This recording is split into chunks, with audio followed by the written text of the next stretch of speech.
রহমানির রহিম। বিসমিল্লাহির রহমানির রহিম। আসসালামু আলাইকুম।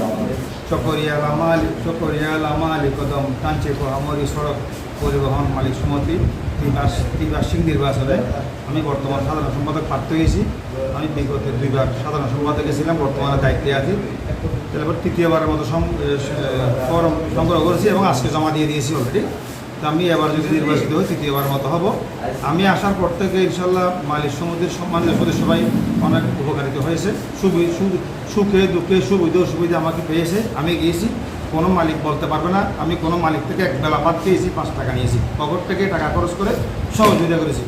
পাশাপাশি বারামহরি 4 নম্বর ওয়ার্ডে এলবিএন স্কুলের দক্ষিণ পাশে একটা ভবন, 4তলা ভবন হয়ে গেছে অলরেডি।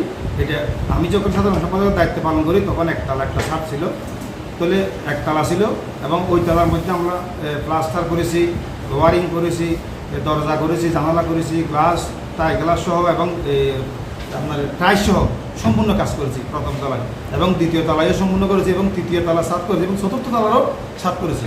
বর্তমানে পঞ্চম তলার সিঁড়ির কাজ করতেছি। তাহলে আমি এই 6 বছর আমি সাধারণ সম্পাদকের দায়িত্বে দুইবারে 6 বছর, একবারে 3 বছর করে, একবারে 3 বছর করে 6 বছর।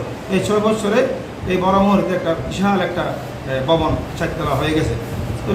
একদম স্বচ্ছভাবে এই কাজ করেছি এবং আমার ব্যবসা বাণিজ্য যে প্রতিষ্ঠান আছে, আমার ব্যবসা বাণিজ্যের প্রতিষ্ঠানকে আমি যেভাবে চাই এর চেয়ে অধিক বেশি আমি এখানে শ্রম দিয়েছি, মেধা দিয়েছি এবং দেখেছি যেন মালিক সমিতির উন্নয়ন হয় এবং সাধারণ সদস্যের যেন সম্মান বৃদ্ধি থাকে এবং উন্নয়ন হয়। আচ্ছা, আপনার এর উপরে বিশ্বাস করে আপনি তৃতীয়বার আশা করতেছেন নির্বাচনে অংশগ্রহণ করে যে আপনি জয় হবেন সেটা।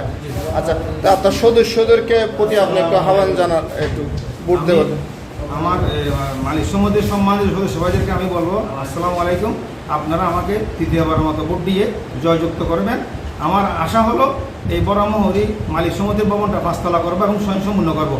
পাশাপাশি মালিকদেরকে কিছু সম্মানী পাই মতো বছরে যেন কিছু টাকা পায়, ওই ভবন থেকে আয় হয় এবং লাইন যেন শুদ্ধ চলে। আমার আশা হলো সেটা আমি তৃতীয়বারের মতো নির্বাচিত হই, ওই ভবনটা 5তলা হয়ে যাবে ইনশাল্লাহ, স্বয়ংসম্পূর্ণ হবে আমি আশা করি করতে পারবেন ইনশাল্লাহ, আপনারা যদি সহযোগিতা করেন। আচ্ছা, এবারের প্রত্যাশা হচ্ছে যে আপনার নির্বাচন তফসিল হিসেবে আপনি বলতেছেন যে আপনি যদি এবারে ক্ষমতায় আসেন আবার পুনরায় নির্বাচিত হন, আপনি ভবনটা পুনরায় কাজ সম্পূর্ণ করবেন। 2 নম্বর কথা হচ্ছে যে মালিকদের প্রতি, আপনার সদস্যদের প্রতি আপনি একটা সম্মানী ভাতা চালু করবেন। এটাই আপনার তফসিল বর্তমান নির্বাচনে। আমি মালিক সমিতির সম্মানী সদস্যদের প্রতি অন্তপক্ষে 3 বছরে একটা আমি সম্মানী ভাতা প্লাস ভবনটা তারা যদি ক্লিয়ার হয়ে যায় ওইখান থেকে কিছু ইনকাম আসবে, মালিক সমিতির লাইন থেকে কিছু ইনকাম আসবে, দুটোটা মিলিয়ে আমরা একটা কিছু আমরা সম্মানী মালিক সমিতির সদস্যদেরকে সম্মানী ভাতা দিতে পারবো। তার মানে এর আগে আপনারা সম্মানী দিতেন না? এর আগে দিয়েছি, এইবারও আমরা মিটিংয়ের মধ্যে যারা আসছিল তাদেরকে 500 টাকা করে দিয়েছি যাতায়াত খরচ বাবদ। এর আগেও দিয়েছি, কিন্তু যেহেতু আমরা মালিক সমিতির ভবন চলমান আছে, অনেক টাকার ব্যয়, সেই জন্য আমরা বেশি টাকা দিই না, আমরা 500 টাকা কিন্তু যাতায়াত ভাতা হিসেবে আমরা সম্মানিত। ধন্যবাদ আপনাকে। আসসালামু আলাইকুম।